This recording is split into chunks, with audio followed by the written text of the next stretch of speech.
जंगल के बीचों बीच में एक बहुत बड़ा तालाब था। उसके किनारे पर मोर रहता था। वह बहुत ही अकेला था। उसको किसी अच्छे साथी की तलाश थी। वह अकेलेपन से परेशान होकर आत्महत्या करने की सोच रहा था कि तभी उसे जंगल से निकलती हुई एक बहुत ही खूबसूरत मोरनी दिखी। मोर उसे देखकर मन ही मन बहुत खुश हुआ और ईश्वर को धन्यवाद दिया। मोर अब आत्महत्या करने का विचार छोड़ चुका था। मोरनी तालाब के पास आई और पानी पिया। मोर ये सब छुपकर देख रहा था। उस दिन दोनों वापस जंगल में लौट गए बिना एक दूसरे के मिले। अगले दिन मोरनी फिर तालाब के पास आई और उसने चारों तरफ देखा, फिर नाचने लगी और कुछ देर बाद रोने लगी। ये देखकर मोर जंगल से निकला और मोरनी से अपना परिचय बताते हुए रोने का कारण पूछा। मोरनी चुप रही और जंगल की तरफ जाने लगी। मोर ने हिम्मत जुटाकर पूछा, और कौन है आपके साथ? मोरनी ने कहा कि मैं बिल्कुल अकेली हूँ। मेरे घर वालों को इंसानों ने मार दिया है। तब मोर ने मोरनी से शादी का प्रस्ताव रखा।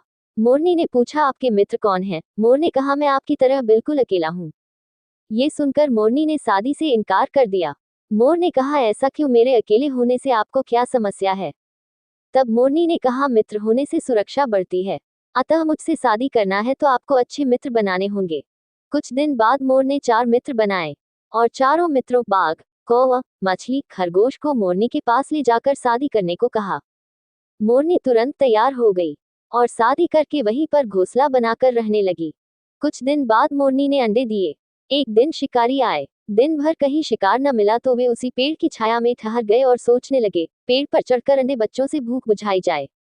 मोर दंपत्ति को भारी चिंता हुई। मोर मित्रों के पास सहायता के लिए दौड़ा।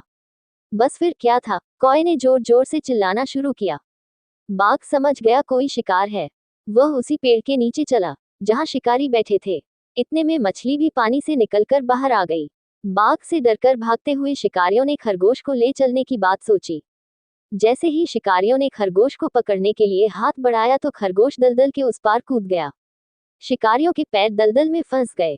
इतने में बाघ आ पहुंचा और उन्हें ठिकाने लगा दिया। मोरनी ने कहा, मैंने विवाह से पूर्व मित्रों की संख्या पूछी थी, सो बात काम की निकली न। यदि मित्र न होते तो आज हम सबकी खैर न थी। जैसा मेरे परिवार के साथ हुआ था आज फिर वैसा ही होता। दोनों पति पत्नी अब सुख पूर्वक रहते हुए भगवान को धन्यवाद दिया। अगर यह कहानी आपको जरा सी भी अच्छी लगी हो तो अपने दोस्तों के साथ इस कहानी को शेयर करें। वीडियो को लाइक करके हमारे YouTube चैनल को सब्सक्राइब कर हमारा सपोर्ट करें। धन्यवाद।